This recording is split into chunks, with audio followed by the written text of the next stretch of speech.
Tekana umunezero ntangere vyo gusubira kubana namwe banywanyi mukurikira ibiganiro n'amakuru tubagezaho iminsi yose kuri imbonesha kure ya Hejuru TV. Uyu n'umwanya w'amakuru agezweho twabatunganirije turi ku mugoroba kuri uyu wa gatandatu kw'igenekerezo rya 25/2025. N'umwanya w'ayandi makuru mashasha agezweho muramenyereye ko tubatoriza byinshi birimwo politike hamwe n'ibindi bisata bigiye bitandukanye, ariko kandi tukanatoza n'amakuru fashijwe n'amasoko yacu dufise irya nino mu nzego no mu bice bitandukanye bigize igihugu c'u Burundi. Turabandanya kubashikiriza amakuru yerekeranye na Reverien Ndikuriyo, umunyababanga mukuru w'umugambwe CNDD-FDD. Ubu noneho umukuru w'igihugu Varisito Ndayishimiye yahejeje kuva mu gacerere, nawe rero akaba atangaje amakuru yemeza ko Reverien Ndikuriyo atari mu gihugu c'u Burundi kandi atamerewe neza, ndetse mu majambo yoba yashikirije reka tubabwire mu buryo bw'ipfunyapfunya, ariko mu kanya tuza kubagezaho ku buryo burambuye. Abagumyabanga ba CNDD-FDD basabye kuguma basabira umunyababanga mukuru w'umugambwe CNDD-FDD Reverien Ndikuriyo akitswe n'amagara. Perezida Varisito Ndayishimiye akavuga ko naho jetani yari yagombye konona igikorane Ingozi basenze cane kandi n'ubu babandanya gusenga kugira Reverien Ndikuriyo akire. Kuvyerekera ingwara yiwe naho arwariye ntaco Perezida Varisito Ndayishimiye yashimye kubivuga ko hari kuri uyu wa gatandatu Ingozi mu gusoza igikorane c'amasengesho mpuzamadini cyatunganijwe n'umugambwe CNDD-FDD. Ibi rero akaba bishikirije mu gihe hari ibihuha byinshi bivuga ko Reverien Ndikuriyo yoba atagihumeka umwuka w'abazima, ariko kandi amakuru dukuye kwa King Umurundi ubu nyene ari nawe yatangaje ko yajanwe mu gihugu ca Kenya, avuga ko rero gushika ubu ivyuma vyo guhema nivyo biriko birafasha Reverien Ndikuriyo canke ico bita reanimation kwa muganga. Ababizi barabizi neza, gusa rero ivyo byabo bantu babiri hari n'ayandi makuru rero yaje abivuguruza. Gilbert Niyonkuru numumenyesha makuru hakorana cyane kandi vya hafi na Pacifique Ninahazwe, nawe yagize ico atangaza turaza kubibagezaho ku buryo burambuye. Bob Rugurika nawe rero ku rundi ruhande akaba ahijeje kugira ico ashikiriza kuri aya majambo yatangajwe n'umukuru w'igihugu. Bob Rugurika ku rubuga rwe rwahejeje gutangaza ko vyemewe kandi amadini menshi yemewe kuba yosenga kubera umuntu ari muzima canke yapfuye. Ibi rero bikaba giye mu mitwe y'abantu benshi bakaba bavuga ko Bob Rugurika ashobora kuba afise amakuru ko Reverien Ndikuriyo atakiri muzima. Ivyo byose rero bagiye batangaza uko ari bane, tugiye kubigarukaho ku buryo burambuye. Hari Perezida Varisito Ndayishimiye ivyo yatangaje, hari ivyo King Umurundi yahejeje gutangaza, hari byo Gilbert Niyonkuru yahejeje gutangaza, n'ivyo Bob Rugurika yahejeje gutangaza kuri Reverien Ndikuriyo. Ivyo byose rero mu kanya gatoye ni inkuru mwimwe mu buryo bw'idonido kandi ukwayo. Ntucikwe uze kumviriza byose uko byifashe.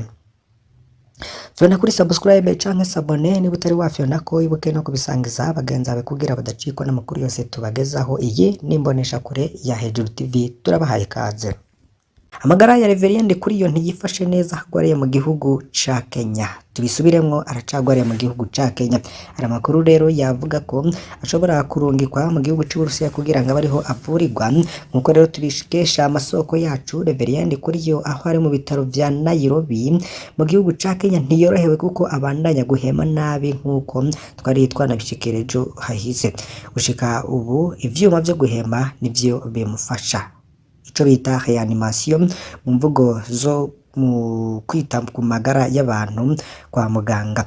Reanimation rero ni mu gihe baguha ivyuma birimwo mpemu ya oxygene kugira ngo ubashe guhema neza. Hari makuru menshi rero abandanya kuja ahabona, hari benshi bagiye babandanya kuvuga ko yoba yapfuye, ariko sivyo, murumviriza ko ari mu gihugu ca Kenya. Nayo umukuru w'igihugu Varisito Ndayishimiye ngo twarasenze kugira Imana imukize kandi n'ubu tuguma dusenga. Ayo niyo majambo umukuru w'igihugu c'u Burundi Varisito Ndayishimiye akaba narongoye urwego rw'inararibonye mu mugambwe CNDD-FDD ahejeje gushikiriza mu kanya gato mu gusozera amasengesho adikuwe n'umugambwe uri ku butegetsi. Akaba avuga ko mu ntango shetani yagombye kuyatoba kuko ngo umunyababanga mukuru w'umugambwe CNDD-FDD yaciye akikwa n'amagara. Perezida Ndayishimiye naho ata byinshi yashikirije ku bijanye n'uko amagara y'umugambwe mukuru w'umugambwe CNDD-FDD Ndikuriyo yifashe canke aho iyo barwariye, asaba abagumyabanga kubandanya basabira iyo ndongozi y'umugambwe CNDD-FDD. Ayo majambo y'umukuru w'igihugu rero akaba aje asa nk'ayemeza amakuru yari amaze iminsi avuga ko amagara y'umunyabanga mukuru w'umugambwe yoba atifashe neza. Bikaba rero biriko biravugwa n'abantu benshi ko yoba yarahawe isumu, benshi rero bakaba bavuga ko ari poudre yoba yarashizwe mu muduga wiwe kandi usanzwe uramutwara, benshi bakavuga ko rero atari Reverien Ndikuriyo agwaye gusa ahubwo n'umushoferi wiwe hamwe n'abandi bajejwe kumuganirira nabo baba batamerewe neza, akaba aba ari ibibazo vyo guhema bose basangiye. Kuri uyu wa gatandatu rero niho umukuru w'igihugu avuye mu gacerere akaba atangaje ko Reverien Ndikuriyo yoba atamerewe neza kandi asaba abagumyabanga kugira ngo bamusengere. Uwitwa Gilbert Niyonkuru akorana na Pacifique Ntazwe hamwe na Bob Rugurika nawe ahejeje gutangaza amakuru ku burwayi bwa Reverien Ndikuriyo ku rubuga rwa X nawe aho akunda kurukoresha, akaba rero yanditse agira ati amakuru ava i Nairobi muri Kenya aho Reverien Ndikuriyo ariko aravurirwa, aravuga ko yoba yatoye mitende kandi ubu ashobora kuba avuga inyuma yo kuremba agashirwamwo ivyuma vyo guhema. Tukaba tumwifurije gukira, gushika ubu ingwara arwaye iracari ikinyegezwa. Nayo urongoye Radio RPA ijwi ry'abanyagihugu akaba ahejeje gutangaza amajambo atariko aravugwa ko rumwe n'abantu bagiye batandukanye, uwo nta wundi ni Bob Rugurika. Ahejeje kuvuga ko inyuma y'amasaha 48 y'inkuru nyinshi zivuga ku rupfu rwa Reverien Ndikuriyo, Perezida Varisito Ndayishimiye wenga bandanya avuga ko babandanya kumusengera ariko kandi ngo baza no kubikomeza. Gusa rero mu madini menshi ngo bandanya no gusengera abapfuye, niko Bob Rugurika wewe ahejeje gutangaza avuga ko inkuru ku buzima canke urupfu rwa Reverien Ndikuriyo n'ubundi biguma ari ikinyegezwa. Ibyo Bob Rugurika rero yavuze bitanguye no kuja mu mitwe y'abantu benshi, bakaba bariko baravuga ko Reverien Ndikuriyo yashobora kuba yitavye Imana. Hari bamwe bagira bati uyu mugabo ko wogira ngo arafise amakuru ko Secretary General yoba yapfuye, ariko twizere ko Imana kimurinze hazogaruka mu bikorwa nk'ibisanzwe na ryo dukeneye abazoducira umugani ku mabi tumazemwo imyaka irenga 60. Niko rero vyoba vyifashe kwa Bob Rugurika.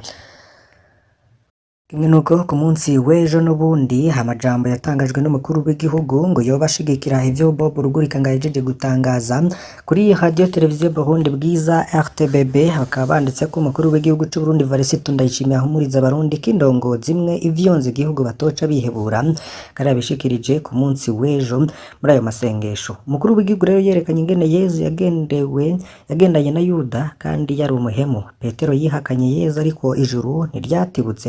Ibyabaye muri 2015 Burundi rero byari yerekanye ndetse byarigishije n'abarundi ko atacoza gicanisha mwe gisoda, kene nuko rero ngo abarundi batahuye ingorane bafise dashingiye ku bwoko. Yarangije rasaba abarundi kuza barashoma aho bageze. Ibyo byose rero nivyo mukuru w'igihugu Varisito Ndayishimiye yoba yaratangaza ng'indongozi vyonze kwa kirazira guca mwihebura. Ku rubuga rwa Facebook rwitwa King Umurundi hari narwo rwatangaje ayo makuru ya mbere avuga ko Reverien Ndikuriyo harwaye cyane kandi amerewe nabi. Hari commentaire zigiye zitandukanye abantu benshi rero bagiye barashirako, nazo reka tuzibanyiremo mwumva uko vyoba bimeze. Ngo ntagire abumva ko umengo n'urubanza kuko umuntu wese arafise iminsi yateguriwe, igihe ciwe kibaye kitaragera ayo majambo yanyu naca hindura co kimwe naho coba cageze. Ngimwana imudukirize kandi itange kurema kubo basangiye imirimo bose. Hari yundi yagize ati ngo vyanse mu Burusiya muce mumuzana tumukonjige verbe ku mpanda nta ngorane harapanze. Hari undi yagize ati Mana mukize nivyo nipfuza, Yezu kurya wakijije abanyabibembe tukizize uyu mugwayi ngo amena. Hari undi yagize ati Imana imworohereze kuko yoyo nta nzigo bishitse bikagenda ukundi, naho ntimushire hamwe na kaburimbo kuko ijuru ryo kwamamwo umuriro. Ngo nashaka pfe ngo ntibindaba, ngo nawe abo nawe ngabamaze kwica sibake ngariko hamwe yokera ngazokwica umuntu. Niko rero witwa Eka tunyegeze izina ryiwe. Hari undi yagize ati niba hageze mwitahira amahoro muruhuke. Hari undi yagize ati Imana bariko barakinisha reka izo barandurana n'imizi. Kiganiro yagiriye Makamba akubahuka ngo nta kigonga bazotanga, ngo mu Rwanda baririsha ntawe nyabwoko Imana ntikina. Hari undi yagize ati ngo kaburimbo ndamukeneye aca atanga 5 miliyoni yo kumurondera, ico iyo atuma ayabika ntasesa amaraso yo bariko amufasha mu kwivuza. Bagenzi gisi ntisakaye kuko imvura iguye twese twonyagirwa.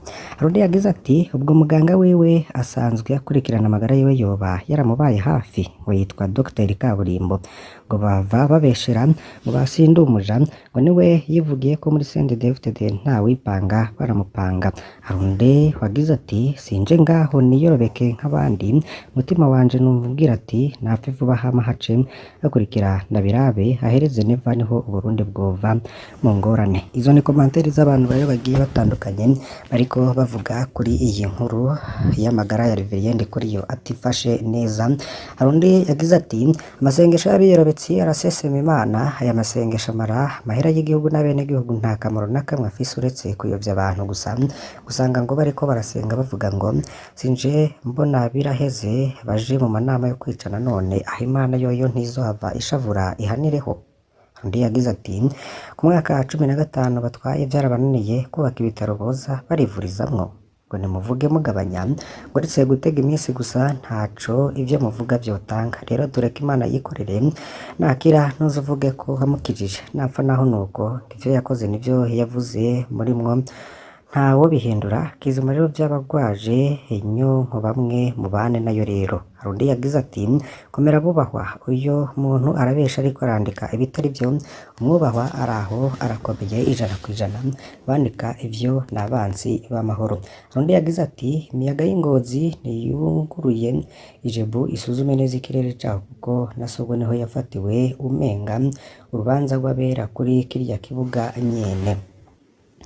Hari undi yagize ati nimugabanye amajambo mureke gucira imanza abantu kandi namwe urubanza rwanyu rurabarindiriye, gukiranuka Imana no gupfa bivanana wewe ku Mana. Hari undi wagize ati buriya mw'isi tuje twitwara neza abagenzi, none nk'uyu yotanga bunyoni gupfa abandi nta cigwa bohakura. Ikindi nibaza nuko abaganga bitabananiye ahubwo bamuhevye kuko nawe yahevye benshi, niko rero yoba yashikirije muri commentaire. Hari undi yagize ati imigambi y'abantu siyo migambi y'Imana kandi ico yanditse yaracanditse, nta mwana w'umuntu ashoboye kugihindura. Undi yagize ati Kaburimbo agahanga kuri 5 million. Undi agira ati iyo basha none kubera iki batamusengeye kandi bari mu masengesho Imana imuha ubugingo budashira kire. Hari undi yagize ati no gumusengera intwari yacu igaruka amahoro twoba tunyazwe kabiri. Hari undi yagize ati shaka ry'Imana riranguke, nimba iminsi yamugeneye ari iyi nta kundi, ariko nimba naho ishaka kumwigisha ibicishije mu rwara vyose ni Imana. Hari undi yagize ati none iyo bamuzana Kigali ubu ntaba yakize yatashe, ubwo buvuzi agiye gukorera ingendo Kigali biba vyakemutse ari Mutaraga. Hari undi yagize ati basha nuko twabaye abarundi bashaka gutunga ibicucu gusa, incabwenge bazirya nk'abarya ubugari. Hari undi yoba yagize ati avuye mu Burusiya muzomujane ku bigendajuru canke agende iyo yashize Kaburimbo ntiwapinga dede igomba imukonjege verbe. Ivyo vyose rero ni komanteri z'abantu bagiye batandukanye.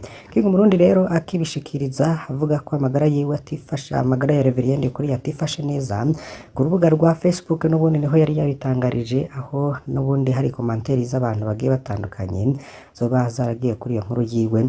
Hari uwagize ati muratanguye kumubika nka kumwe mwabikora mushindwa wish him to recover, none tuzoguma twicana mpaka lini incabwenge, kugwara ni vya twese none umutangaza nkande wewe iyo ugwaye uhora witangaza. Dukwiye kumenya ko abarundi ibintu by'umunwa muremure ataho bizodushikana, tugira imitima urukundo birashika tukaba dufise ibitaduhuza byinshi, ariko igihugu ni icacu, ico twokora twoza turahanura abajejwe kubashira kuri social, sivyo jewe si ndabona umunyarwanda avuga online u Rwanda nabi, none twebwe ni kuki. Undi yagize ati tumwifurije gukira, ikindi babona abaganga batabishoboye kikaba batomurungika hanze y'igihugu bamwiteho. Mu Mana y'u Burundi dukiriza itongozi yacu, nimba igihe ciwe nawe kigeze umuhitima wo kwatura no kwiyeza kugira azobe mu bazotorana umugabane w'abawe uzoba ukoze, amen. Hari undi yagize ati nizere ko abadede batamuhaye isomo nk'uko bayihaye Nkurunziza Pierre. Hari undi yagize ati ntaca ko yishe Kaburimbo agatanga ikiraka kubuzo mwica, urya ntago mwubahuka ari mwe k'ibicinsi. hari undi yagize ati turamwifurije kuruhuka amahoro. Hari undi yagize ati amahera nyuruzwa yobaye yarubatse ibitaro by'akarere bisumba ivyo yoba agira ajanwemwo kandi biri kure yaho ava. Hari undi yagize ati kingi imiti baguhaye ngo ukire iyi ngwara ntaco yamaze, genda bakongere duzene 10 uzinywere rimwe kuko ndabona waremvye no kubona ivyiza vy'i Burundi ugaca tangura faburika utwo uhenda abantu. Hari undi yagize ati hari abarundi benshi rero babeshejweho n'iminwa, ngiyo minwa yabo rero mu gihe itaronse ico idedemba baca bigira bihevyi. Imvugo nk'izo rero ngo nta murundi n'umwe atazizi, namwe rero ngo muryoherwa no kwamana amajambo bishe nk'umubirizi mu minwa yanyu, ntimuzopfa muhashitse. Abo rero ni komantere nyinshi cane rero ziriko ziragaruka ku nkuru rero ivuga ko amagara ya Reverien Ndikuriyo yoba atifashe neza. Inkuru rero tubandanya no gutoza kugira ngo tubamenyere ukuri kwayo, byose rero mugaca mubironka kuri iyi mbonesha kure ya Hejuru TV.